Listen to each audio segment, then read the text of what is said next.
Ouais, bonsoir à tous, fidèles compagnons du Gourmou, ma fierté. Pour ce deuxième épisode, on va vous entretenir d'abord en ce qui concerne les frontières avant l'ère coloniale. Alors, ce qu'on peut dire, c'est qu'avant l'intrusion des colonisateurs, le pays gourmanché était vaste parce qu'il s'étendait depuis la région du Sahel, c'est-à-dire qui est l'Iptako, le l'Iptako historique qui était auparavant occupé par les Gourmantchébas. Et cela jusqu'au nord du Ghana actuel, notamment la zone de Gambara. Voilà. Donc, c'était un vaste territoire qui avoisine les 150 000 kilomètres carrés. Alors, dans le rapport de conquête du 29 mai 1897, lorsque cette question a été posée au roi Gourmanché, au Nombado Bankande à l'époque, il a dit effectivement que autrefois, son territoire s'étendait de l'Iptako au nord et jusqu'au Gambara. Voilà, ce qui correspond à ce que l'ère que nous avons dit. Et ce territoire maintenant se trouve réparti entre 5 États souverains, à savoir le Burkina Faso où il y a la plus grande partie, le Togo, le Niger, le Bénin et le Ghana.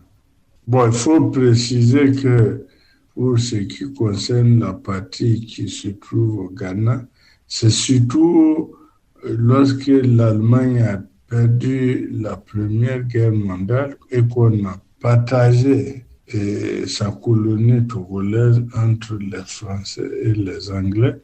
Comme le Togo a été divisé du nord au sud, et comme le nord du Togo allemand c'était des Gourmanchés, donc le nord qui est parti en Gold Coast, bon, ça formait le peuplement gourmanché du Ghana actuel. Donc, en tout cas, avant l'ère coloniale, bon, c'était un pays vaste, mais bon, avec la colonisation, ça s'est réduit. Voilà. Donc, voilà un peu ce qu'on pouvait dire des frontières, le territoire avant les frontières coloniales.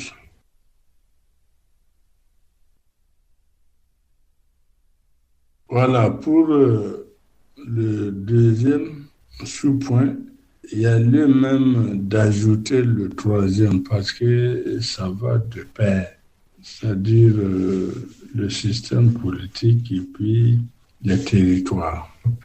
Donc, ce qu'on peut dire ici, c'est que sur le plan politique, il faut reconnaître que c'est Djaba Lompo qui est le père fondateur et il a régné de 1204 à 1248, soit 44 ans. Bon, mais bon, lorsque le royaume est créé, sa capitale était à Koudjabongo, dans la province actuelle de la Compiègne. Bon, c'est de cette partie que effectivement il y a eu les conquêtes qui ont donné maintenant le territoire gourmandsé qu'on a connu. Donc, c'est un royaume qui a été donc jalonné de conflits avec les voisins, notamment ceux du Nord Togo qu'on appelait, à l'époque, on les appelait les Tomba. C'est ce qui est très connu en milieu gourmandsé traditionnel. Voilà. Donc, il y a eu ces différents affrontements. Bon, et puis il y a eu des querelles internes. Bon, ça a affaibli un peu la royauté. Donc, sinon, au départ, c'était un système politique centralisé, puisque c'était le premier noyau. Mais avec les conquêtes et les problèmes qui sont suivis, bon, le royaume, à l'arrivée des colonisateurs, était fragmenté, si on peut le dire. C'est-à-dire que bon, il y a beaucoup d'entités qui étaient indépendantes. Voilà. Et c'est pourquoi, lorsqu'on lit le rapport de conquête, justement à l'arrivée des colonisateurs, et comme ils ont eu des informations auprès des notables de Nungu, parce que c'est le Numbado Bankande qui a signé le traité de protectorat le 20 janvier 1895 avec le commandant de quai qui est venu du Dahomey. Voilà, pour la conquête, l'occupation du pays gourmandier. Mais ça devait commencer d'abord par les traités de protectorat. Alors, si on s'en tient à ce que les notables de Fada, qui étaient les alliés des Français, on dit que le pays était divisé en 18 provinces, c'est-à-dire des diamants, voilà. Et donc, administrer chacune par un barreau, c'est-à-dire un chef, élu par les notables, mais dont la nomination doit être validée par le roi, le Numbado. Donc, ça veut dire qu'à l'arrivée des colonisateurs, bon, ce qu'ils ont trouvé, qui restait comme système, c'était un mode décentralisé. C'est-à-dire que parmi tous les chefs-là, bon, ils étaient tous, comme Madera le dit, des égaux. Mais des égaux, mais quand même, on reconnaît le Numbado comme étant l'aîné de tous les chefs gourmandiers. Voilà, donc on doit le respecter. Voilà. Mais les autres chefs qu'on appelle Diema, les autres provinces qu'on appelle Diema, si c'est au sud, et Kwamba, si c'est au nord, ce sont les notables habilités qui choisissaient le chef. Mais bon, par la suite, ils doivent se rendre à Fada pour rendre des hommages. Voilà. Donc, c'est un peu le système politique qui était en cours à l'arrivée des Français. Donc, si je me résume, il y avait au départ un État central, mais par la suite, il y a eu des provinces, c'est-à-dire des diamants ou des kwamba, indépendants les uns des autres, mais avec une prédominance du Numbado qu'on reconnaît comme l'aîné, c'est-à-dire le Nungu, c'est la première entité politique établie en pays gourmandier. Donc, là, au moins, c'est bien connu. Voilà. C'est un peu... Et maintenant, en termes de territoire, justement, il y avait les différents diamants avaient leur territoire, leur commandement. Voilà. Donc, il n'y avait pas un commandement centralisé, en tout cas à la veille de la conquête coloniale. Et Madira Georges, qui est le premier réellement à étudier le pays gourmandier de long en large, il a dit que les différents diamants fonctionnaient exactement comme des royaumes. Et le pays gourmanché n'est pas le seul à connaître ce genre d'évolution. Même le pays Mouara, c'est-à-dire les Mossé, ça commençait à Gambara, venir à Tenkorgo. Donc c'est là-bas la chefferie s'est réellement organisée. Et c'était un seul État Mouara, mais par la suite, on a créé le royaume d'Ougoutenga qui est Ouagadougou. On a créé le royaume de Yatenga qui est Ouébia. On a le royaume de Boussouma. Voilà. Donc, tous ces dimans-là sont indépendants les uns des autres. Voilà. C'est une évolution. Mais sinon, on parle toujours du royaume père de Tenkorgo. Tous les royaumes aussi, tous les Kombéré là, ils ont leur base à Tenkorgo. Voilà ce qu'on pouvait dire par rapport à la politique et au territoire des Gourmankéba. Voilà, bon, en ce qui concerne les routes commerciales, d'ores et déjà, il faut reconnaître que les Gourmankéba n'étaient pas de grands commerçants. Voilà, ils n'étaient pas de grands commerçants. Ça fait même que, bon, si vous constatez, bon, même jusqu'à aujourd'hui, ils ne sont pas très, très efficaces dans le commerce. Mais cependant, le territoire gourmandier était traversé par des commerçants qu'on appelait les Wangara, des colporteurs qui traversaient. Et les routes là, c'était des routes qui partent du pays Hausa, qui venaient au pays gourmandier, et on se retrouvait au nord du Ghana, Gambara, et au centre Kupela. Voilà, ça c'était une route très importante. Mais il y a eu également des routes qui vont vers Dori, voilà, où les uns et les autres pratiquaient. Bon, mais à l'époque, c'était quoi? C'était le commerce de la cola, le commerce du tabac, le commerce des étoffes. Mais il y avait des convois. C'était des convois composés de centaines d'ânes qui traversaient. Mais avant de traverser le pays gourmandier, il y avait des ententes avec les chefs locaux qui assuraient leur protection.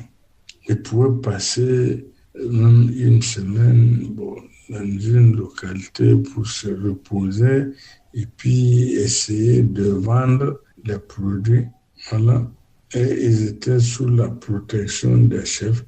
Mais en retour, il y a des cadeaux qu'on donnait aux chefs locaux pour cette protection-là. Et souvent même, les escortaient pour qu'ils ne soient pas victimes de pillages et d'éléments isolés. Voilà un peu. Sinon, les routes là, ça passait au nord du Bénin. Le pays Hausa, c'est le Niger et puis le Nigeria. Et maintenant, il y avait aussi des routes qui menaient en pays Mouara, c'est-à-dire chez les Mossé.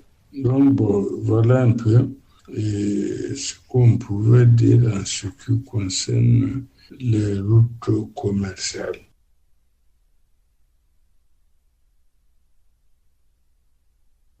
L'influence historique. Ce qu'on peut noter, c'est que le pays gourmandier était en relation avec les voisins. Mais les relations étaient tantôt pacifiques, tantôt conflictuelles. Voilà. Si on prend avec les Peuls, vous savez, c'est comme on a dit, de par le passé, toute cette zone appartenait au Gourmand-Kiva. Parce que même toutes les localités, les noms des localités, là, Dori, Bani, etc., c'est des noms gourmandiers. Voilà. Donc, les Gourmand-Kiva ont longtemps dominé cette zone avant que, justement, les Peuls se révoltent, hein, parce que, justement, ils subissaient des pressions, beaucoup de pressions de Gourmand-Kiva, surtout qu'il y a des éléments musulmans qui se sont mêlés, c'est-à-dire Ousmane Danfodio du Nigeria, là, de Sokoto. Bon, quand il a voulu lancer le djihad, bon, il a pu avoir des adeptes sur place qui étaient déjà mécontents parce que les chefs gourmandiers pratiquaient la religion traditionnelle. Or, les autres étaient là pour justement pour imposer l'islam. Voilà, je pense que bon, c'est l'un dans l'autre. Bon, ça fait qu'il y a eu beaucoup de problèmes dans cette zone et les Gourmand-Kiva ont replié vers Kuala. Voilà. Bon, mais ça, c'était vraiment conflictuel, surtout avec l'apparition de l'islam. Maintenant, il y a également les relations avec le pays Mouara, les Moussés.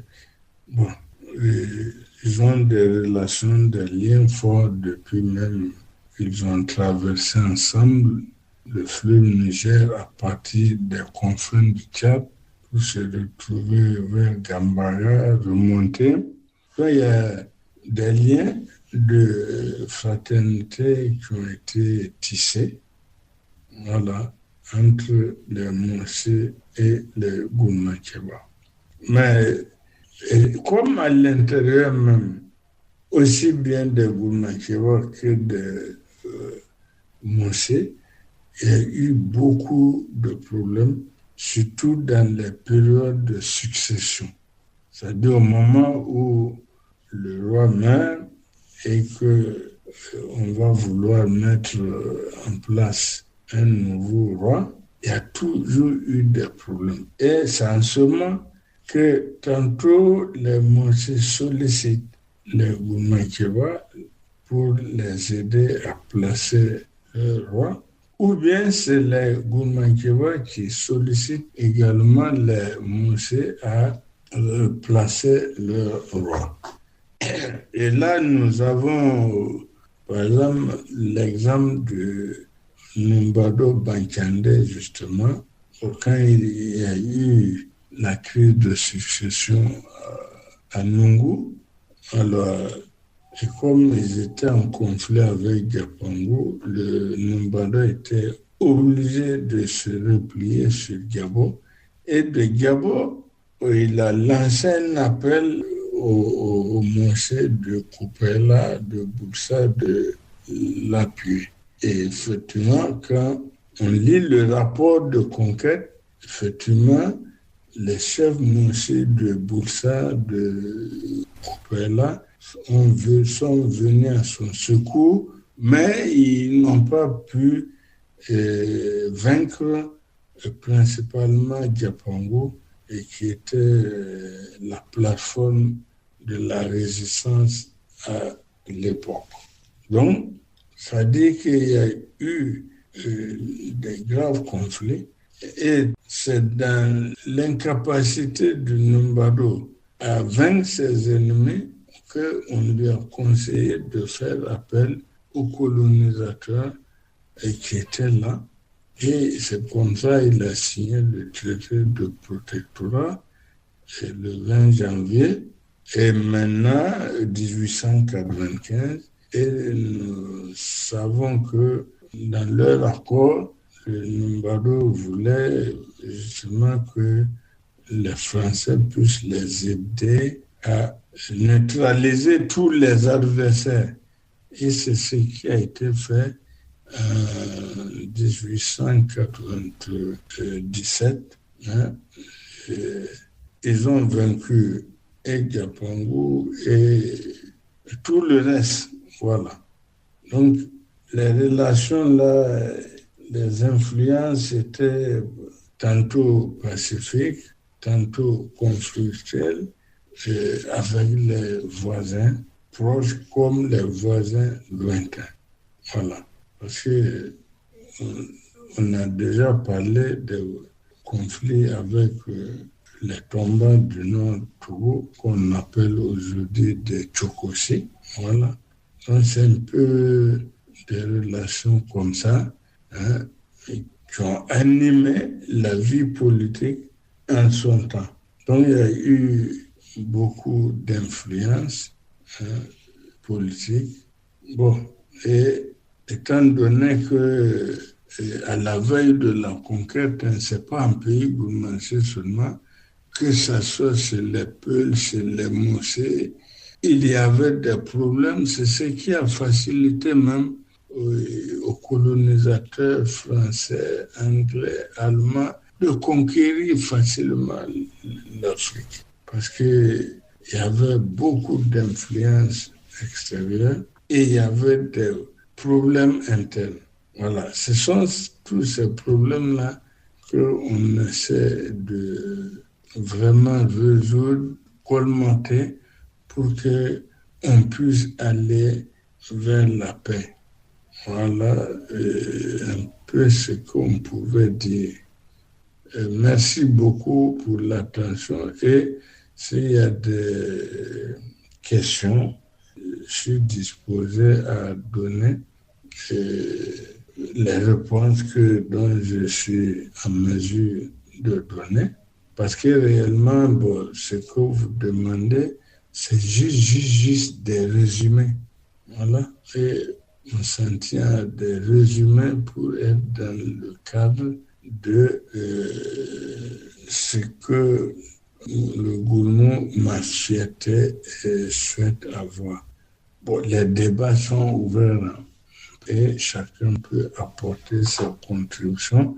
S'il y a des éléments nouveaux, les historiens, nous, on est prêts à prendre.